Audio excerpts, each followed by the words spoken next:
Okay, so we have just completed the hanging leg raise work with many of the different variations I showed you. You should still have some fatigue, so let's get right into the Cobra, okay, modified Cobra. So what you're going to do is you're going to lay flat. You're going to keep your chest low to the floor. If you're wearing a belt buckle, now is a good time to remove the belt buckle or move it out of the way so it's not pushing into your pubic bone.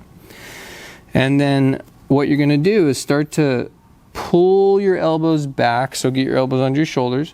Pull the elbows back and press the breastbone forward before arching your lower back.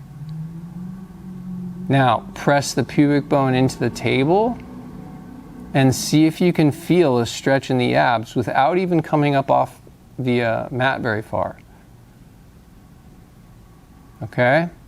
If that's comfortable, turn your palms down and then start to try and bend the upper back, not the lower back. Keep your tail tucked by pushing the pubic bones forward into the table.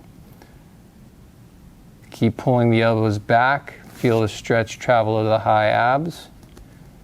And then you can begin pressing with one arm, getting the obliques on one side. Again, don't overarch the lower back. Press gently here. And we're holding isometric as long as tolerable. As soon as you feel the lower back begin to fatigue, drop back down, rest it for a second. And then try again. Press the pubic bone, pull the breastbone forward with no arch in the low back. And then rise just slightly. Try to keep the arch in the upper torso, thoracic level. Okay? To balance it out, just come back on your knees. Stretch into a child's posture, very simply rounding the low back to take any tension out. And that is your modified Cobra, following some pretty intensive pre-activation work. Okay? This is the second version. We have another version in the course where we actually do abdominal work. But in the foundations course, I wanted to give you something that not only built strength in a different way for the front line of the body, but also dumbed down the Cobra a little bit. I demonstrate it quite a bit deeper in the other variation of that exercise. Okay? So congratulations, you have now completed all 24 foundational DCT exercises. Now it's time to get to work and practice them for 4 weeks. Do your best. You are not going to master every single one. Maybe you will. But this is why in after month 2, where you do the same thing with the postures, month 3 and 4 is a blend of posture and foundational work and the new DCT full release work, where we actually give you the dynamic movements. So you're going to continue to practice and master these, because what you're going to find is as you progress through the program, you might just need to go all the way back to the beginning and do a simple hamstring stretch in a standing position to get a little kink out of the way so that you can get further in your practice.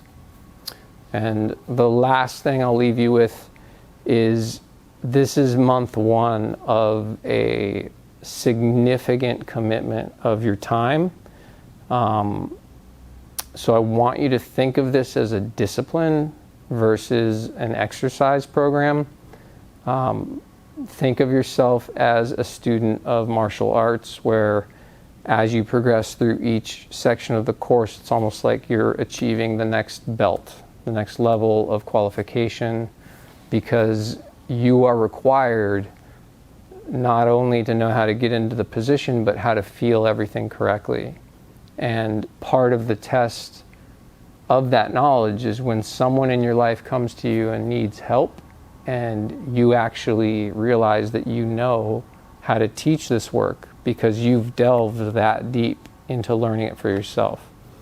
And that's the real value of this process. That's what DCT is founded on, is actual true physical education that I hope at a certain point becomes a foundational piece of education for our children. So in any case, thank you again, and good luck in your training this month.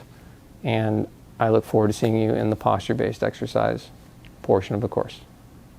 Take care.